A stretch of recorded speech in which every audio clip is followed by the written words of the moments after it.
So just under a month ago, we recorded what was probably my favorite episode we ever did, which was this invention and the announcement of the AI software stack finally meeting hardware. And we'd get our first AI hardware device, and it was designed by Sam Altman and Johnny Ive, who is this amazing, brilliant designer. He built the iPods, the iPhones, all of the design work for Apple.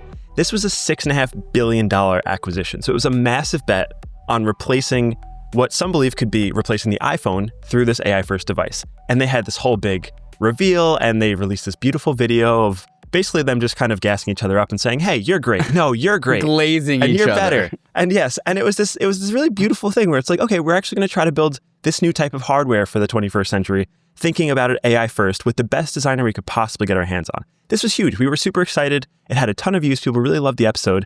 And then I woke up a few days ago and the website was gone and it was completely nuked. Every trace of this announcement was gone, completely disappeared. The website was taken down. The YouTube video that announced it was taken down. And I was just sitting there like, what is happening to my baby? I was so excited for this.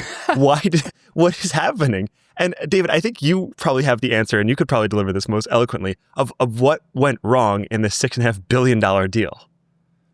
I think everyone was hoping for absolute disaster because what came next was a lawsuit coming from a company very similarly named to their new startup, IO. So IO is going to be the company that develops the AI hardware. And the company that is suing OpenAI for patent infringement, I believe, is also IO, spelled IYO or OYO. IO, yeah, like one letter off. And they are suing OpenAI and Johnny Ive for trying to bury their startup. And so this came right after all of the marketing material that you just talked about, Josh, went out on the internet. As soon as that went out there, this startup was like, yo, they're stealing our stuff. Let's sue them. Here's the founder, Jason Rugolo, who did a TED Talk about his piece of hardware. They're earbuds, big earbuds with chips in them that do like auto visual compute that also allows an AI agent to also talk to you. That he tweeted out, we're not going to let Sam and Johnny steal our name. Now, this was not what I thought was happening here. I thought we were getting a early release preview of what the hardware is, the very special piece of hardware. I thought we were going to get the secret sauce. I wish, Turns out it's just the name. They're just suing them over the name. I'm so disappointed. I wanted more drama. Also, their name is not even as cool. Like IYO is just not, I don't know, it's not interesting. There's a lot more lore, though. There is more backstory to this. We have the files up here, right? Here's a tweet that I think rocketed around the world. Google X spins out IYO, which makes smart earbuds from 2018, alleges Sam Altman and OpenAI heard their pitch, passed, got Johnny Ive to try and copy it, and then bought his company for $6.5 billion, copying it IO. And so there's this big lawsuit filed by IYO and towards OpenAI, which is why all this stuff had to come down. What would you say is like the big takeaway or the big reveal or the thing that listeners should know about this lawsuit? I think it's knowing that it's not going to be a pair of new headphones with AI in them, David. How does that make you feel? Oh, what was that? Was that a groan?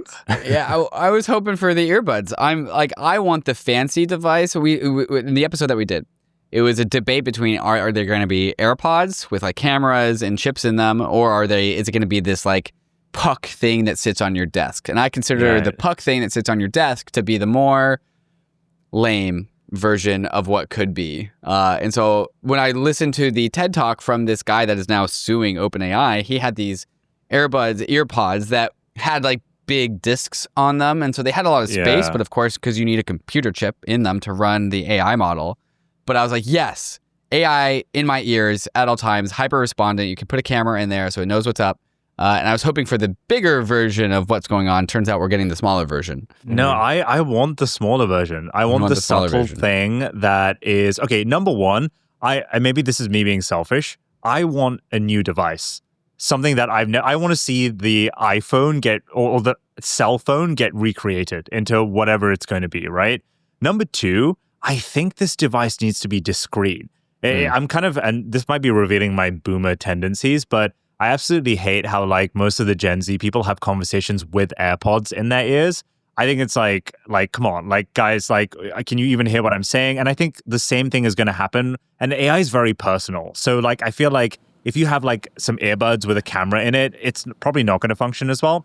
My guess from this, and actually from the lawsuit, if you look into it, Sam explicitly states that it is not going to be headphones, but it's likely going to be something that kind of like sits in your pocket or sits on your desk, has some kind of like fisheye lens, so it sees everything you see, hears everything you do, and kind of like, you know, like subtly, I don't know, influence or connect to your cell phone or your OpenAI chat app. I'm pumped about this. It's a camera Josh, and a microphone with Bluetooth. Yeah. Well, I mean, if you want to put it like that, but it's how it connects with everything else, right? Yeah. Josh, I see you grinning, dude. That was my favorite part of this whole thing is like now I get to walk around and say, I told you so. You can't make 100 million AirPods that have cameras because the battery technology isn't there. The chips aren't there. And if you look at this device, it's this huge, clunky, ugly thing that we later found out doesn't even really work that well. And the only way you can make 100 million of these things is to have it simple, is to have it on your kind of desk. And they actually referred to the exact things that we said, where it will be thin enough to slip into your pocket, and it'll also be serving as a desk ornament. And yeah, so David's pulling up the video here, I'll show, where it's basically this giant like circular orb in your ear. It's a 1-inch circle that goes in your ears that has... that looks like a hearing as far aid. as putting a computer around your head somewhere, it's not bad. And this was a year ago. And so I'm hoping with like OpenAI and Johnny Ive apply some work to it, they make it a little bit more sexy. This would have been a Google Glass fail. No way. It's like there are some things that like, sure, I would love to design and create, but the technology just does not exist to do that yet. And you can't force something that's not ready. And that very much feels like what this was. And I was looking at examples and demos, and it reminds me very much of the other companies that have tried this with Humane and Rabby. And we had the Humane pin, and it had this crazy cool tech where it could project lasers onto your hand, and that's how you interfaced with it. But again, the technology just isn't there. It was clunky. It did not function well. You could see it in the pictures here. It looks awesome. It projects on your hand, and it has like this cool laser thing, and you could interface with it through finger gestures. But the tech isn't there. And the same thing with the Rabby, which was this AI alternative device that just kind of sits on your desk, sits in your pocket. The tech just wasn't good enough, and it wasn't designed very well. And I think that's what we're seeing here again. And the sad thing is this guy got very upset about it. And he made this big deal and is suing OpenAI. And now there's this whole giant drama unfolding for, I mean, what seems like no real good reason. This guy just didn't have a good product. He got upset about it. Johnny Ive and OpenAI had heard about the product, but they just weren't interested and were building their own thing. And I mean, IO is a more elegant name anyway than IYO. So I'm Team Johnny. So when this tweet goes out, it's got 8,500 likes. It's got 16.5 million views. When the tweet goes out and there's a lawsuit about the acquisition and the naming of IO, people, including me, are thinking like, oh, they ripped off some startup's entire project, entire product. And so like the fact that this has gone so viral and it's just the name, not that they are going after IYO's product, there feels like a disconnect there. It's like it's such a big deal, but then when you look at it, it's like, yeah, this one startup got upset about like they're stealing the name. Why did this get to be such a big deal? Why is this so big? This is like the increasing derangement syndromes around popular people. Like we see this with Elon a lot, you see this with Trump a lot, you see this with Sam Altman now. It is very easy to get a ton of clicks from creating these hyperbolic headlines that aren't actually super true.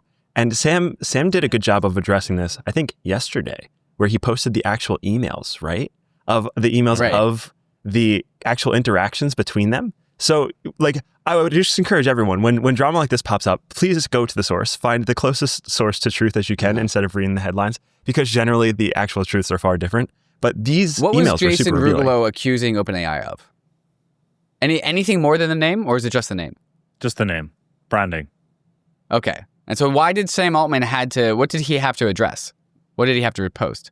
Well, he had to address the fact that people thought he was stealing the device. And he was just like, not only is the legal case against them absolutely mute, but he exposed the founder for basically trying to get or force Sam Altman to acquire him in the first place. And Sam That's respectfully... why. That's what it is. It's not the name. It's this guy who's trying to get acquired, and he got butthurt that Sam Altman bought Johnny Ive's company for $6.5 billion and not his company. That's and he only wanted $200 million.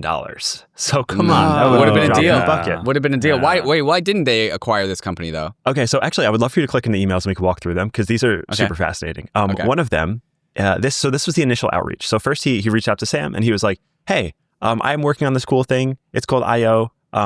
He wants to pitch Sam on investing $10 million to invest in his company. And Sam actually got back to him and he said, thanks, but I'm working on something competitive, so we'll respectfully pass. And then he said, ruh-roh, want to work together? I don't want to go up against you, man. And he just kind of describes the company.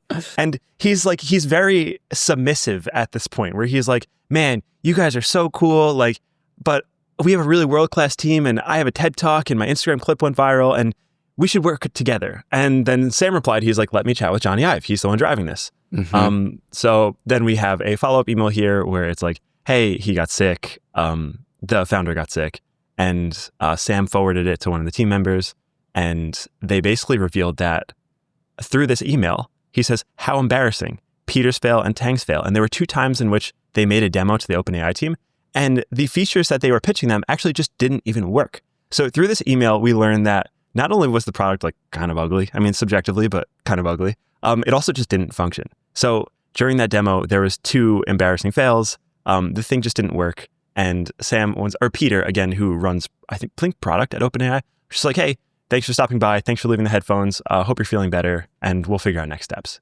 And it was just kind of like throughout this whole email exchange, you're kind of seeing a kind of submissive founder who really looks up to Sam Altman, who really just wants to get acquired and work together with him. And the reality is that they just don't have a good product. And I think from that perspective, it makes a lot of sense why Sam just kind of said like, hey, I don't think this is going to work out. They offered to see the IP. The OpenAI team turned that down because they said it wasn't going to be a match. And I think that's mostly the story. It's like, hey, this one founder just like kind of had a crappy product. He pitched it to the OpenAI team and it just didn't go well. And they just so happened to be working on a company that was named similarly. So in the YouTube video, the TED Talk in question, which was a great TED Talk, he gives a demo of his product and it is seamless. It is great. Mm-hmm. And, it's a TED Talk, so he knows it's coming. He knows what to do. And so you could totally imagine that there was some like back end magic going on. But for all intents and purposes, like you walk away from this TED Talk about this, chip in your AirPods that could talk to you in real time. And it's an AI and they can assist you and all that kind of stuff. And then he also does some like audio geometry stuff as well. And so it's like, it's a TED Talk, so it's pretty impressive. Mm-hmm. If you go to the lawsuit has screenshots of images of saying that OpenAI went so far as requesting like blueprints and design schematics of their device. And so there was definitely the implication that OpenAI went after IYO's IP and then just went and got Johnny Ive to build it. That was the charge at the end of the day, or what the branding of the charge was. And then I guess if you go into the lawsuit, it's just the name. I guess we won't know until OpenAI comes out with the device, right? That'll be the true tell, which hopefully by that time, this case will be absolutely closed. I don't know, this all just seems like a massive nothing burger. It sounds like the founder, Rugolo, was just salty that he had been rejected. He saw the headline a month ago, $6.5 billion.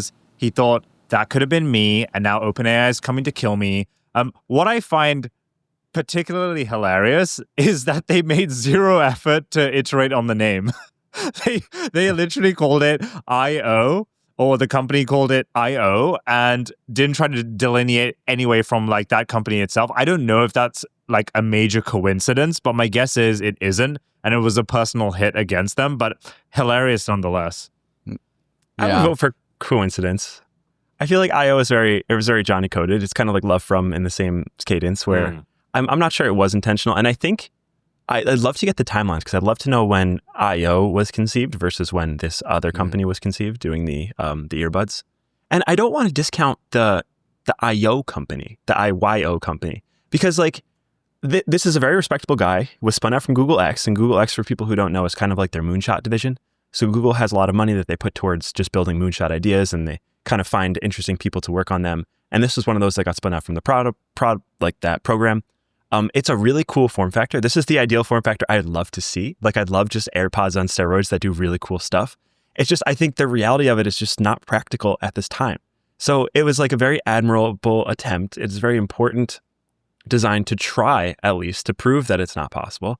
And like, okay, good for you. You tried the thing. It like didn't work that well. It's not working that well. Sorry, but the professionals are going to take this now. The guy who's designed all this amazing stuff is going to take it from here. So I just looked it up, and so the Rugolo company came first, founded in 2021. Okay. Yeah. So now we have to see when Johnny Ives came up with his company's name, IO, and whether that was soon after they had these meetings with Rugolo. Well, why would you name your company IYO to start? I feel like IO is the better one. We're running out of names these days. I guess so, man. Yeah. Well, my big takeaway is like Sam Altman just has a really big target on his back. OpenAI has a really big target on his back. And I think people can like get a rabble out of people. I think this Jason Rugolo character is truly going for the money. He's going for the money. Like, you didn't acquire me, therefore I'm going to sue you. Maybe, I don't know, like if his startup is not doing great or what the strategy is with that. I don't know if he comes out looking better than he went in with this, but I guess it also comes out of the lawsuit. But overall, like, Sam Altman's got like 99 problems, man, like coming from left and right. Mm-hmm. Yeah. And this is just one of them. And it seems like at the end of the day, this only became a big deal because there was a lawsuit and they were forced to take things down. If they didn't actually have to take it down, it just would have been another day in paradise. They would have been sued by someone else who they're competing with, and that would have been the end of that. Well, actually, speaking of target on his back, there's one story that's been following Sam for a while now, actually since the company was founded. So for those of you who don't know, OpenAI was called OpenAI because the original mission, and still technically the founding mission of the company, was to create AI that was in alignment with humans. So as a specific part of that, OpenAI was structured as a non-profit. So it would never let profit basically get in the way of designing this amazing AI model that's going to benefit the entirety of humanity. Now, at some point along that line, Sam disagreed with this notion and decided to kind of evolve OpenAI into a kind of for-profit company. But he's been taking it through stages. It's what has caused a bit of a ruckus amongst other AI CEOs like Elon Musk, who was originally part of OpenAI and broke away. This week, this website popped up and was delivered that went viral on X called the OpenAI Files, which is basically a deep dive revealing that Sam, or OpenAI itself, is restructuring very much into a for-profit. And if we just scroll down here, there's actually a really neat diagram that summarizes everything that's going on here, David. So the takeaway here is OpenAI is moving into a public benefit corporation. And the major benefits from the public benefit corporation is listed here, which is it is a for-profit company without a fiduciary duty to humanity, without limits on investor returns, and without granting the nonprofit rights to control AGI technology. So it's basically reverting everything that its original structure stood for. Now, this isn't new news, but it really sets in motion what OpenAI is gunning for, which is it is the leading AI model provider. I'm curious whether you guys disagree with that at all. And it has the lead right now. And to your point, David, it has the biggest target on its back. In my opinion, this is a natural way for things to go. I don't think this is anything surprising entirely. I kind of expected Sam to take this in a for-profit direction. Heck, every other single AI model producer is a for-profit anyway. But I think people are a little bit salty that their original founding mission was to align AI. So I just think this is business tactics at play, and this is just another hit piece. But I don't know. What's your take? I think this topic is going to be endlessly talked about until the end of OpenAI.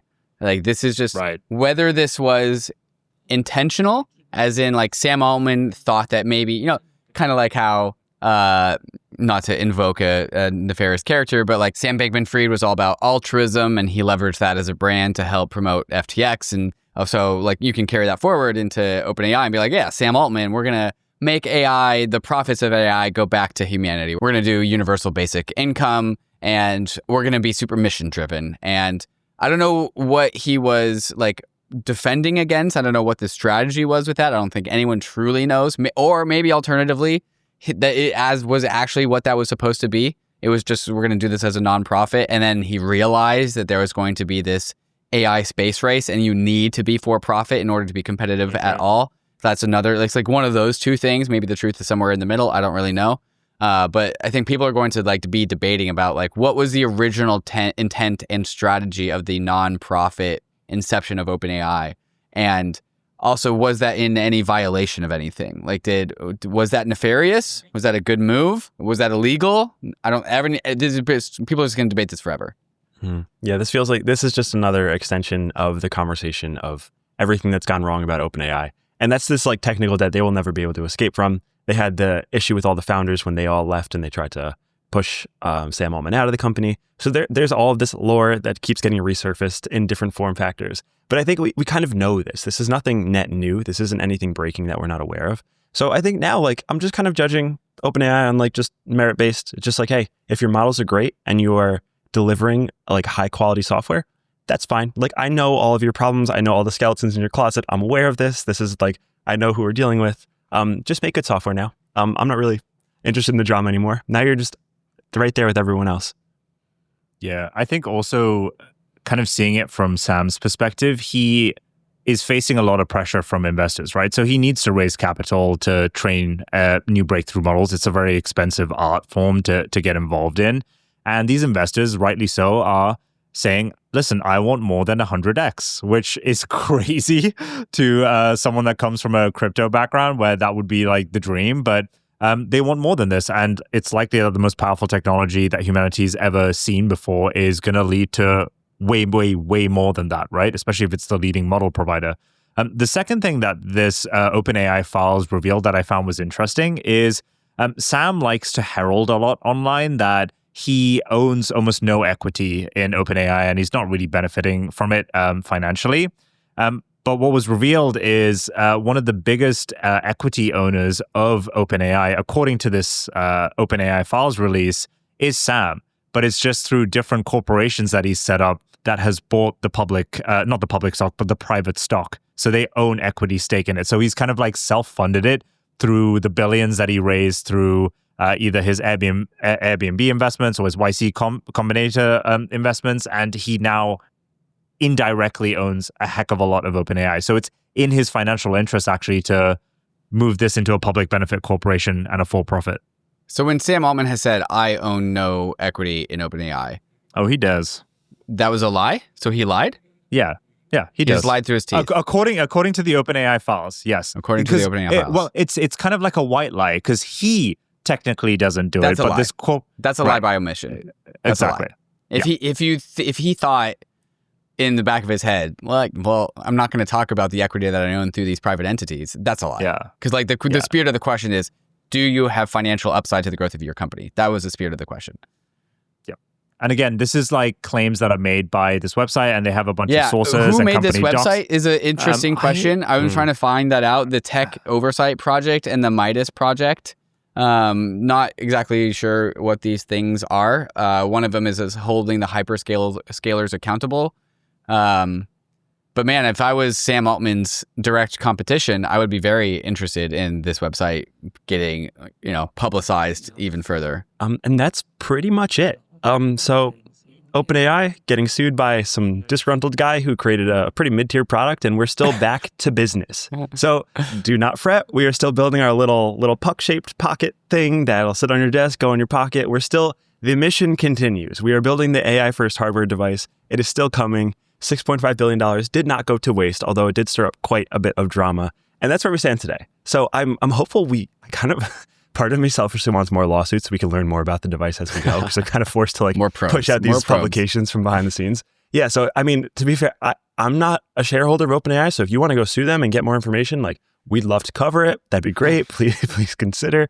But yeah, that's mostly the story. It's just there's not a whole lot of new things. It's just a continuation of the old, and a lot of people just kind of being upset with OpenAI and Sam Altman as a whole, and just kind of the company navigating through that. the drama between the OpenAI labs continues to be the most Game of Thrones-y thing that I think has ever happened in my lifetime. And I look forward to covering it with you guys on future episodes of Limitless. So if you found this episode on YouTube, make sure to hit that subscribe button so you can track the drama, which that's what we do here, as well as talk to other frontier tech leaders and innovators in the space, just so we can kind of stay ahead of the curve of the very weird future that is coming our way. If you like podcasts, this is also coming in podcast form, so you can subscribe on Apple, Spotify, wherever you do your podcasts. But if you're on YouTube, make sure you hit that subscribe button. Thanks, everyone.